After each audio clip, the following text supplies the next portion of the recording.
Hello बच्चों, चलिए प्रश्न को देखते हैं। प्रश्न है, दूरदर्शी को उलटकर अभिदर्शक की ओर से देखने पर वस्तु छोटी दिखाई देती है, संयुक्त सूक्ष्मदर्शी में ऐसा क्यों नहीं होता है। तो प्रश्न को आगे हल करें उससे पहले जो प्रश्न की मुख्य अवधारणा है उस पर विचार करते हैं।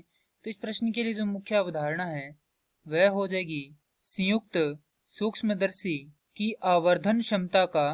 तो सूक्ष्मदर्शी की जो आवर्धन क्षमता है उसका सूत्र होता है m बराबर वी ओ भाग में यू ओ गुणा में डी भाग में एफ ई, जहां वी ओ है प्रतिबिंब दूरी, यू ओ है बिंब दूरी, डी है न्यूनतम दृष्टि दूरी जो होती है 25 सेंटीमीटर, एफ ई है नेत्रिका फोकस दूरी।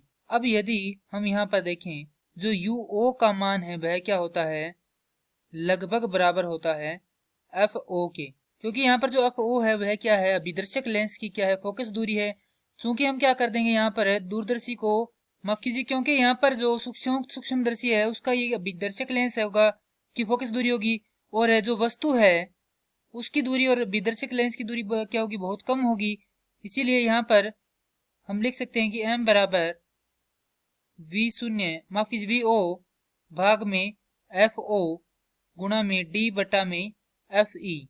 चूंकि हम जानते हैं कि एफ ओ बड़ा होता है एफ ई से, परंतु जो प्रतिबिंब है उसकी तुलना में और आवर्धन क्षमता की तुलना में क्या होते हैं, बहुत ही कम होते हैं। अर्थात यदि इनमें कोई परिवर्तन करें तो जो परिवर्तन होगा वह क्या होगा, बहुत ही कम होगा। इसके कारण यहाँ पर जो प्रतिबिंब है की दूरी है उसकी में क्या होगा, कोई परिवर्तन नहीं होगा।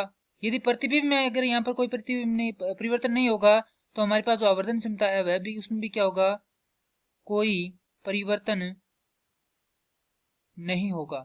क्योंकि यदि हम देखें दूरदर्शी को जब हम पलट देते हैं तो दूरदर्शी की जो हमारे पास आवर्धन क्षमता है उसे मान लेते हैं हम, क्या होती है, m1 है बराबर होती है किसके, एफ ओ बटा एफ ई के। यदि इसको पलटेंगे तो हमारे पास जो अब एफ ई बटा एफ ओ हो जाएगी जो आवर्धन क्षमता है पलटने पर।